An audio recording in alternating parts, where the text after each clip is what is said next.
Canto 8. I say, continuing, that ere we came to that tower's foot, our eyes had long been led to its summit by two twinkling points of flame which we saw kindled there, while far ahead and almost out of eyeshot we espied an answering beacon's flicker. So I said, turning to the well of wisdom at my side, "What does it say? What does that other light wink back? Who makes these signals?" He replied, "Already across the water heaves in sight what's to be looked for from the signal's waft, so it be not veiled from thee by the blight of these marsh mists." I looked, and never shaft so swift from bowstring sped through the thin air, as through those turbid waves a little craft came skimming toward us.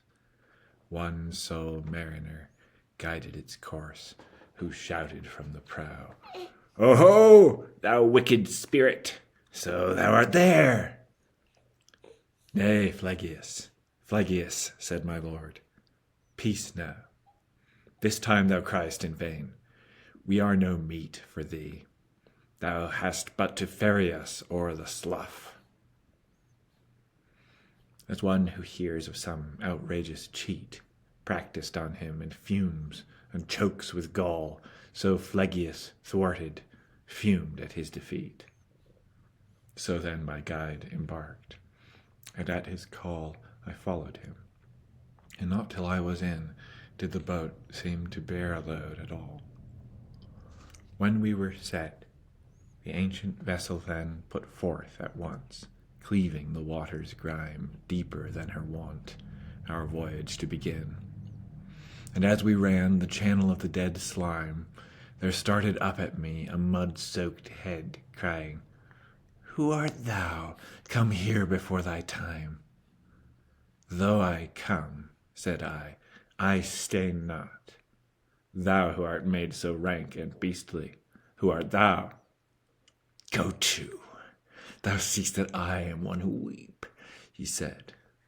And I, amid the weeping and the woe, "Accursed spirit, do thou remain and rot. I know thee, filthy as thou art, I know." Then he stretched out both hands to clutch the boat, but the master was on his guard and thrust him back, crying, "Hence to the other dogs, trouble him not," and after laid his arms about my neck and kissed my face and said, "Indignant soul, blessed is the womb that bore thee. This bold Jack was an arrogant brute in the world, nor in his whole life can remembrance find one sweetening touch. So must his raging spirit rise here and roll. Many who strut like kings up there are such as here shall wallow hog-like in the mud, leaving behind nothing but foul reproach." "Master," said I tell thee, it were good if I might see this villain soused in the swill before we have passed the lake. Oh, that I could." And he made answer, "Thou shalt gaze thy fill, or ever thou set eyes on the far shore.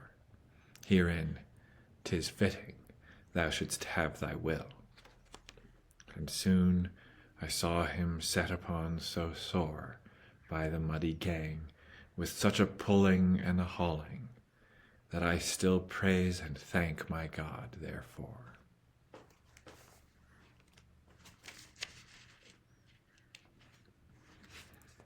"Havat Filippo Argenti," they were bawling. "Loo! Loo!" The shade of the fierce Florentine turned on himself, biting with his teeth and mauling. There we left him, as doth this tale of mine, for on my ears there smote a wailing cry, and I craned forward, eager to divine its meaning. "See, my son, it now draws nigh," said my good lord, "the city named of Dis, with its sad citizens, its great company. And already I see its mosques arise clear from the valley yonder, a red shell, as though drawn out of glowing furnaces. And he replied, the flames unquenchable that fire them from within thus makes them burn ruddy, as thou seest, in this, the nether hell. We now were come to the deep moats, which turn to gird that city all disconsolate, whose walls appeared as they were made of iron.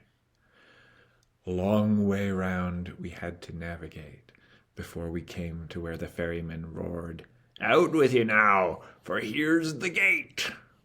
1,000 and more thronging the barbican, I saw of spirits fallen from heaven, who cried angrily, "Who goes there? Why walks this man undead, the kingdom of the dead?" My guide, wary and wise, made signs to them, to show he sought a secret parley. Then, their pride abating somewhat, they called out, "Why so? Come thou within, and bid that fellow begone, that rash intruder on our realm below. Let him wend back his foolish way alone, see if he can. For thou with us shalt stay, that through this nighted land hast led him on." Reader, do but conceive of my dismay, hearing these dreadful words. It seemed quite plain I never more should see the light of day. "O master dear, that 7 times over again hast brought me safely through," said I, "and freed from all the perils that in my path have lain, leave me not utterly undone. Indeed, if we may not go forward, pray let's quit, and hasten back together with all good speed." Then said my lord and leader, "Fear no whit. There's none at all can stay our steps, nor make thee forbear the pass. Such power hath granted it. Wait for me here. To cheerful thoughts betake thee. Feed thy faint heart with hope, and calm thy breast, for in this underworld I'll not forsake thee." My gentle father's gone. I'm left distressed, abandoned here. Horrid perhapses throng my doubtful mind, where yeas and noes contest. His proffered terms I could not hear.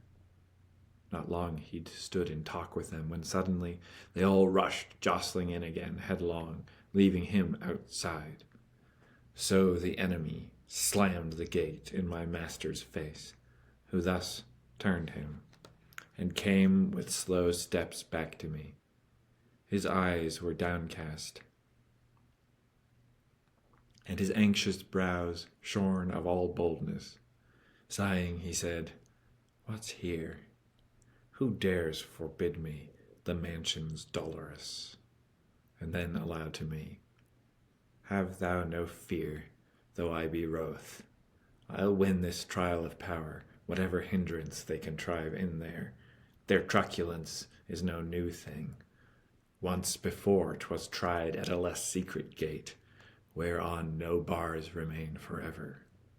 Above that door thou sawest the dead title, and now comes one, this side already treading the steep abyss, and guardless passing all the circles down, that shall unbar us the gates of Dis."